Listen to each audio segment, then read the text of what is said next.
Tea and Lipton Soup present Inner Sanctum Mysteries.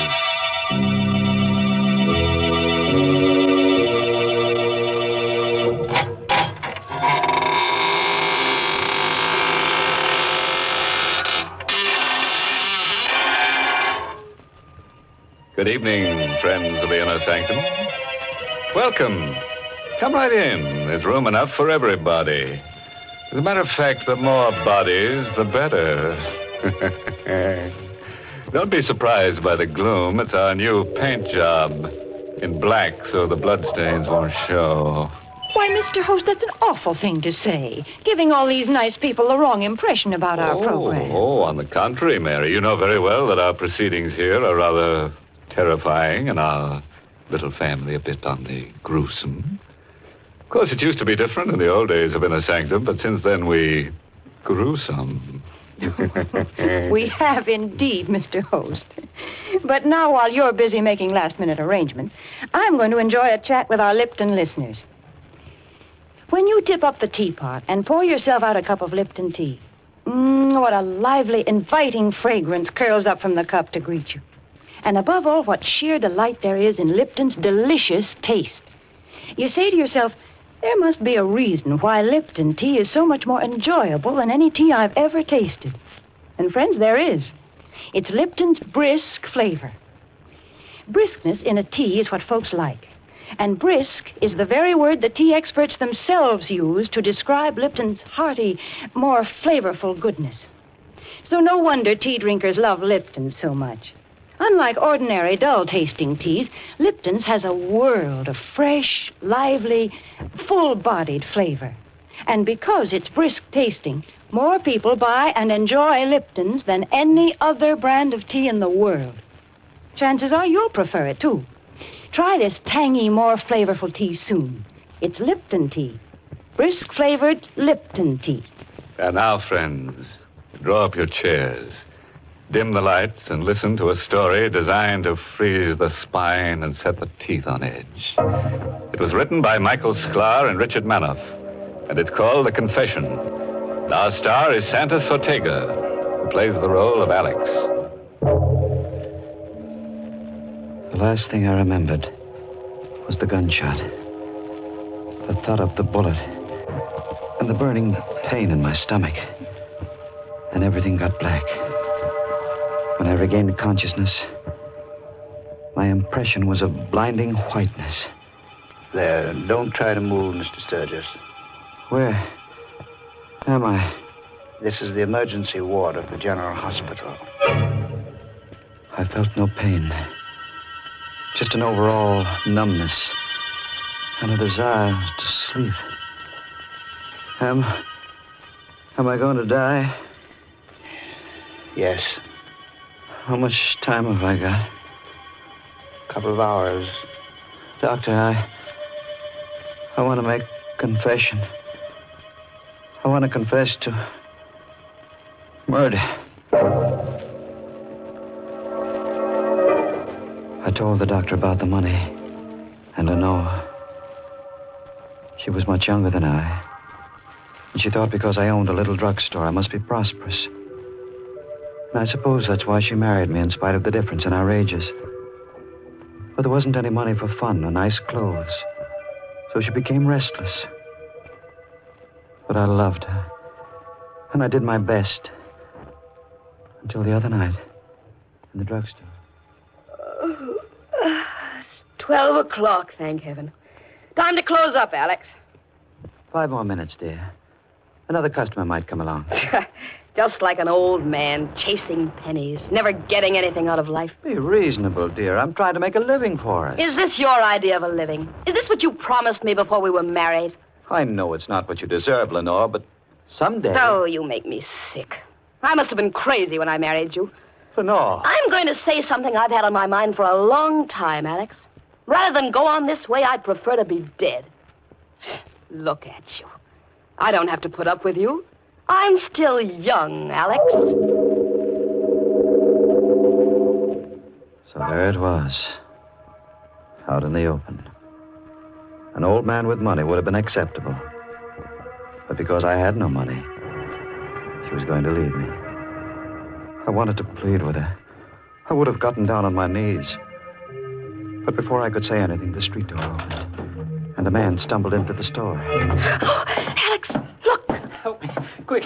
I'm wounded. I helped the man to a chair. He'd been shot in the chest, and the front of his coat was covered with blood. His breathing came hard. Bullet. My chest. Patch me up. I'm only a pharmacist. Do you need a doctor? I'll call Dr. Johnson. No, I don't want any doctor. I want you to help me. Is it because doctors must report bullet wounds? Is that why you want a doctor? Never mind my reason. I got plenty of dough. I'll give you $500 to take care of me. Well, I'd better call the police. No, lady, no. Look, mister, take care of me. Keep it quiet. I'll give you $1,000.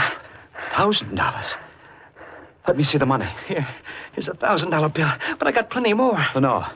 Help me take him into the back room. Oh, but Alex. No, I'll take him myself. You get busy and wipe the blood off the floor. Oh, no, you can't. Wipe up the blood. Do as I say, Lenore.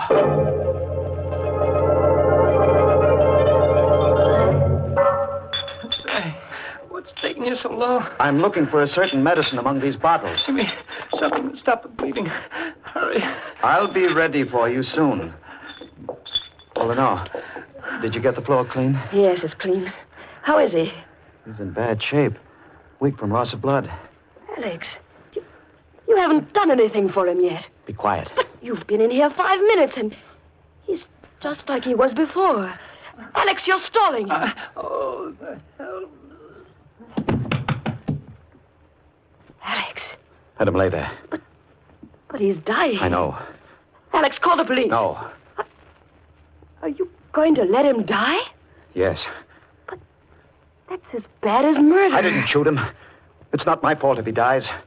Lenore, he's got money. Thousands of dollars. No one knows he came here. This is our chance, Lenore. What do you mean? I'm going to let him die. Take his money, and then get rid of his body.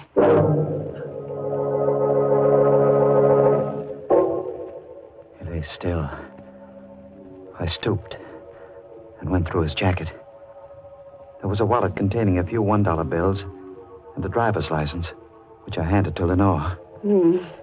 His name is James Kirk. He lives in Hillsborough. His pockets were crammed full of bills of large denominations. Lenore watched, fascinated, as I counted. How much is it, Alex? A little over $78,000. We're rich, Lenore. I'm frightened. There's nothing to be afraid of. All we have to do now is wait until he dies and get rid of the body.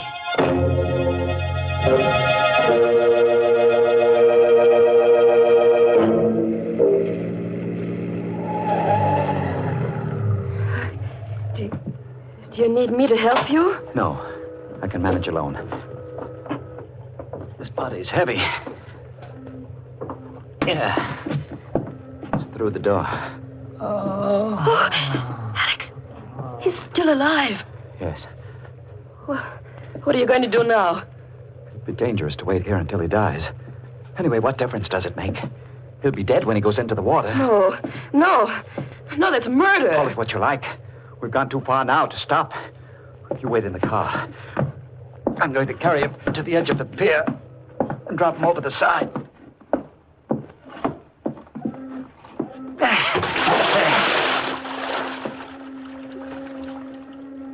He's gone.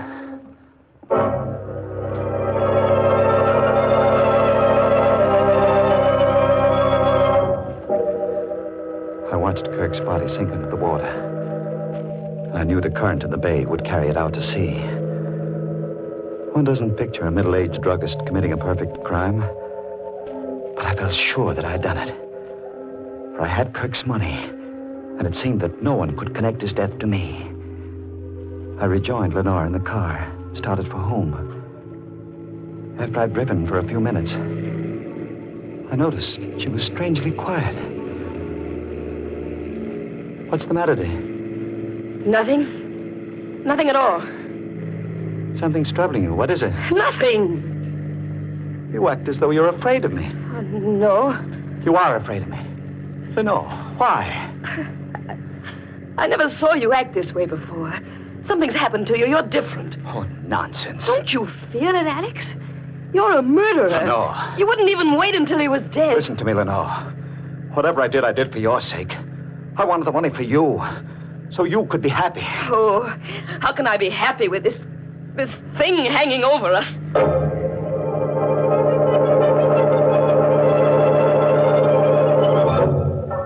We had breakfast the next morning in absolute silence. Then Lenore went to open the store, while I wrapped the money in a parcel, took it to the bank, placed it in my box in the safe deposit vault. No one paid any attention to me, although the bank was swarming with police detectives. From the bank, I went directly to the drugstore and found a man there waiting for me. Mr. Sturgis, Yes? Biggert is my name. Mark Biggert. What can I do for you? I'm an insurance company detective, Mr. Sturgis. I'm investigating the First National Bank robbery for my company. I want you to tell me everything you know about that robbery.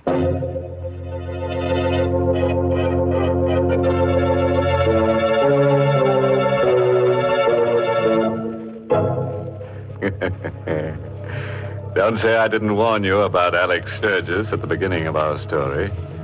You know, he's quite a guy for an oldish man. A real killer. He thinks death begins at 40. Mr. Host, I think Alex Sturgis is a perfectly dreadful person. Oh, but he's a good druggist, Mary. Just the man to go to if you have to fill a prescription for murder. Well, we've certainly had plenty of prescriptions for murder, mayhem, and arson on our program, Mr. Host. But now I've got something different, a prescription for enjoyment. The directions are pleasantly simple. First, just stretch out in an easy chair in front of the fireplace. Then make sure there's a cup of brisk-flavored Lipton tea at your side, and your pleasure will be complete. There's just nothing more delightfully good than the zestful flavor of Lipton tea. It's so bright and refreshing and satisfying. Its familiar, welcome fragrance seems to fill the whole room with summer. And how beautifully its deep amber color fits the scene. A color as warm and cheery as the flames dancing on the hearth. Now there's a real prescription for enjoyment. Try it tomorrow with a piping hot cup of delicious, brisk-flavored Lipton tea. Well, that should be a very pleasant prescription to take, Mary. And now, friends, let's get on with our story. Lying on a hospital bed, Alex Sturgis has confessed to the murder of a bank robber who entered his drugstore in much the same manner as the fly who entered the spider's parlor. Alex pocketed the robber's loot and dumped him, still alive, into the bay. An insurance company detective has just come in to question him. He was a big man, but not fat, this detective. And although he didn't appear to be very intelligent, he had a look of cunning. His clothes were rumpled, and he rolled an unlit cigar around in his mouth as he spoke. Suppose you start from the beginning, Sturgis. There's nothing to talk about, Biggert. I don't know anything about the robbery. You don't, eh? No, I don't. Why should you come here annoying me with silly questions? I'll tell you why I'm here, Sturgis, and then maybe you'll see your way clear to talk. You know the bank was robbed last night, and the crook got away with better than $78,000. Yes? The night watchman was shot. He's in a coma now, but before he was shot, he shot one of the crooks. What does that have to do with me? I'm coming to you, Sturgis. I'm a slow man, but I'm thorough, which is more than you can say for the harness bulls on the police force. Take those harness bulls. They didn't spot the trail of blood that wounded crook left when he ducked on the alley behind the bank. Funny thing, they clean missed it. But I noticed it, Sturgis. I followed it through the alley and straight up this street. And here's another peculiar thing. The trail ended right smack at the door of this drugstore. Are you implying... 2 and 2 makes 4, Sturgis. As I said, I'm not a fancy-pants detective, but here's how I figure it.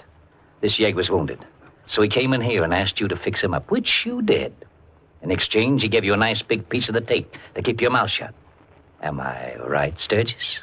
You're 100% wrong. If you were smart, you'd talk now and save yourself a lot of grief. I've got nothing to tell you. Suit yourself, Sturgis. But here's my business card. In case you change your mind, you can reach me at the Hotel Empire. By the way, the company is offering a $5,000 reward for the return of that money. I'm not interested. Good day. Okay. It's your neck, Sturgis. I'll be seeing you. Alex, Alex, I heard what he said. He knows. I should have thought of the blood outside. How can you stand there and act so calm about it? He knows, I tell you. Take hold of yourself, Lenore. He only suspects, and his suspicions aren't worth 2 cents unless he can produce evidence. Believe me, we've got nothing to worry about. I was cocky then. Too cocky. Lenore was right. I was a changed man. That money had put iron into my spine. And then, that afternoon, I got the first of the phone calls. Hello? Sturgis Drugstore. This is Western Union calling. I have a telegram from Mr. Alex Sturgis. This is he speaking. Will you accept the message over the telephone, Mr. Sturgis? Yes, of course. The message reads as follows. Place the money in an envelope and mail it to box number 11, General Post Office. Don't fail to act as instructed because your future depends on it. Is, that all? That's all, Mr. Sturgis. There is no signature. Thank you. Bye. Oh, it was bad enough having that detective snooping around, but now this telegram. Oh, don't take any more chances, Alex. Send the money. No. Alex, please. I'm frightened. Listen, Lenore. Calm yourself. It's perfectly clear what happened. One of the bank robbers came with Kirk as far as the store. He must have been frightened away by the police. Now he's using this method to get the money. But he won't get it. Why? What are you going to do? I'm going to put a wad of blank paper in an envelope and mail it to that post office box. Then I'll stand watch at the post office and see who claims it. And then what? That money means everything to us, Lenore. I've already killed one man for it. If necessary, I'll commit another murder. I placed blank strips of paper in an envelope and mailed the envelope to that post office box. The next morning, I went to the post office and stood near the window, waiting for someone to come along and claim the envelope in box number 11. Hours passed. I got hungry. My legs began to shake from exhaustion. But I couldn't leave that spot. I meant to stay there until... What are you waiting here for, Sturgis? A voice cut through my thoughts. I looked up. It was Kelly, the policeman. He was suspicious. The clerk noticed you hanging around and called for a cop. It's nothing, Kelly. I arranged to meet my wife here. She's late. I saw your wife through the drugstore window as I came up the street. She must have forgotten all about your appointment. You'd better get back to the store, Sturgis. I couldn't stay there after that. I walked around the block. When I came back, the policeman had disappeared. I entered, went to the window, and asked the clerk if anyone had claimed the mail in box 11. He nodded. The letter was gone. My plan to discover the identity of Kirk's confederate had failed. There was nothing to do but go back to the drugstore. It was empty. I felt a sense of danger as soon as I entered. So I closed the street door quietly and walked as silently as I could to the door of the back room. It was open. And Lenore was at the telephone. Hello. Hello, Empire? Hotel? Hello. Connect me with Mr. Biggert, please. Yes, Mr. Mark Biggert. Hang up, Lenore. Hang up the receiver. Alex! You were calling that detective. Suppose I was. What of it? You were going to tell him about the money. You were going to double-cross me for the reward. You're so smart, Alex. What are you going to do about it? Lenore, don't you understand? I don't want the money for myself.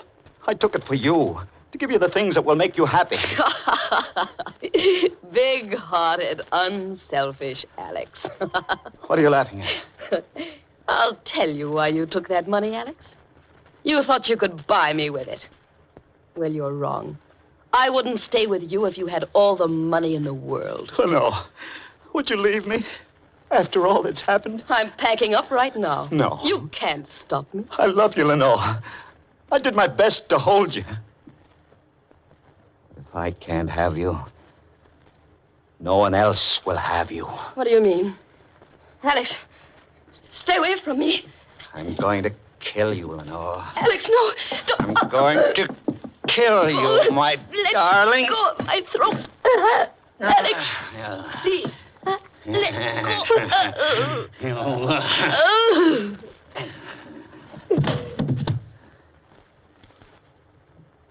She's dead. All men kill the thing they love. And I've killed you, Lenore. I felt empty, drained of all emotion. I buried her body in the cellar of the drugstore. I was even a bit glad that it ended in this fashion. For now, Lenore would be with me forever. Did I say it was ended? I was wrong. I found no peace. For the very next morning, Biggett came to the drugstore. Good morning, Sturgis. Nice morning, isn't it? What do you want? Just stopped by to have a chat, Sturgis. Been giving a lot of thought to the First National Bank robbery. You know, that night watchman came out of his coma this morning. Why, tell me about it. I thought you might be interested. Here's an angle, Sturgis. The watchman says the robbery was pulled by only one man. One single crook, and he was shot. Nice angle, isn't it? Is it? Yes, it gave me a new idea, Sturgis. Now, I'm no Sherlock Holmes, but I figure it this way. That crook came in here and asked you to fix him up. We've gone through this before. I'm going to take it a little further, Sturgis. The crook asked you to fix him up, but you got a peek at all that money. So you let him die, took the money, and disposed of the body. How's that for a theory? Very clever. But can you produce the body? No, the police haven't been able to locate it, but I'm not discouraged, Sturgis. Those harness bulls aren't very smart. I'll find that body. And when you do? I'm an insurance company, Dick Sturgis. I want that $78,000. When I find that body, I'll come around here and you'll cough it up. I've told you before I know nothing about that robbery or the money. Now I've got work to do. Suppose you run along. Okay, Sturgis. So long.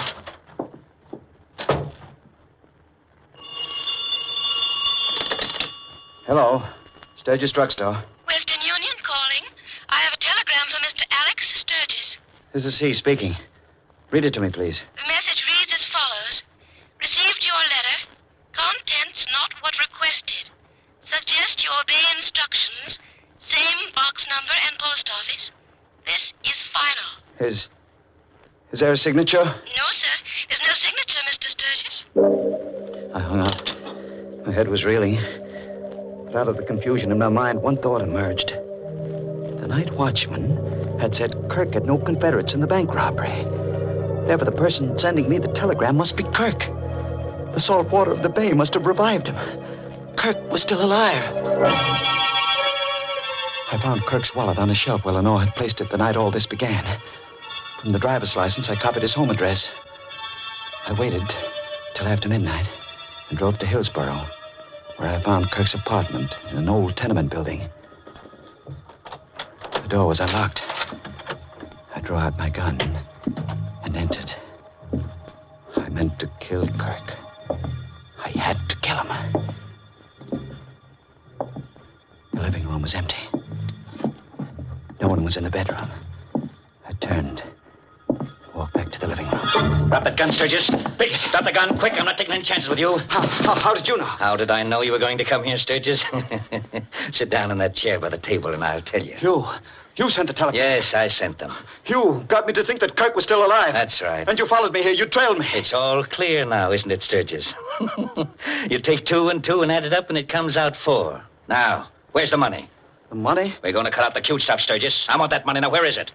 It's in a medicine jar on a shelf in the back room of the drugstore. All right, let's go, Sturgis. First, you'll give me the money, then I'll take you down to police headquarters.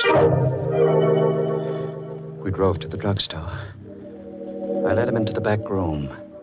I knew exactly what I was going to do. On one of the shelves was a bottle of hydrochloric acid. Biggett thought it was the bottle containing the money.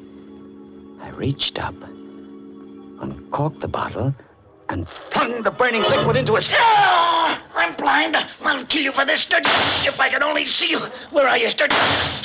Sturgis, where are you? I was huddled against the wall. He stood between me and the door, screaming in pain, firing his gun blindly.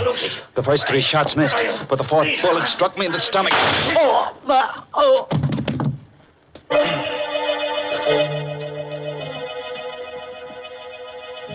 The last thing I remember is Biggett running out of that room, shouting for help. I lost consciousness soon after. When I came to, I found myself here in this hospital, You know the rest of the story, Doctor.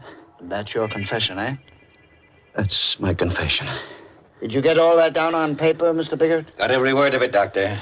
Biggert, how did you get here? I thought hydrochloric acid. You thought you blinded me permanently, but not enough of the stuff get into my eyes to do any real damage. Lenore.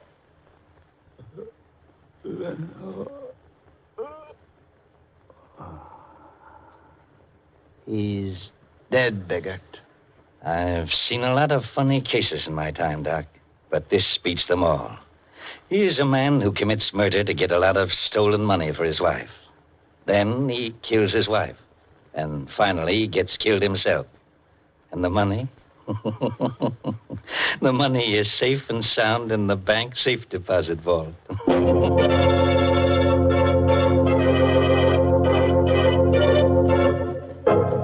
Oh, what a pity. Exit Sturgis. Yes, Biggert smoked him out just like a poor fish. Smoked Sturgis.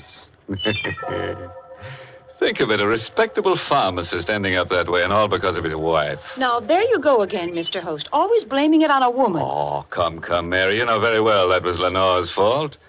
If you ask me, Alex should have tossed her outside and tended to his business. He never would have been nabbed by the copper. But the fool, he didn't think of it. Now the world is iridium. Goodness, Mr. Host. Well, after all that, I hope you won't mind if I get serious for a moment, because I have a very important message for our listeners. Friends, the 1946 March of Dimes is now in its final week, and your contribution is needed as never before. Every year, thousands of children are stricken by infantile paralysis. Your dimes and dollars guarantee expert medical treatment and continuing care for these children, so give generously. Send your dimes and dollars to your local March of Dimes headquarters.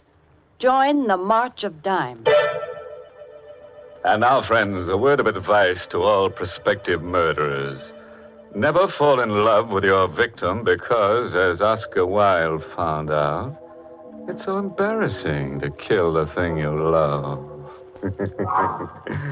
Oh, by the way, this month's Inner Sanctum mystery novel is The Pavilion by Hilda Lawrence.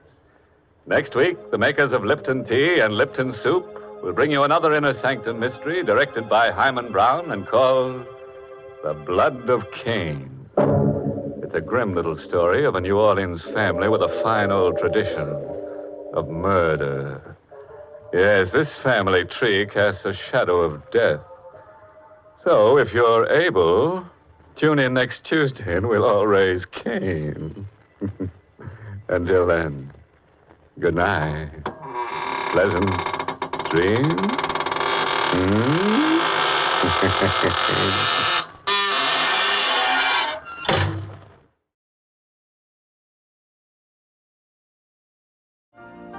You've been listening to the OTR Gold Network. Find more classic radio at otrgold.com.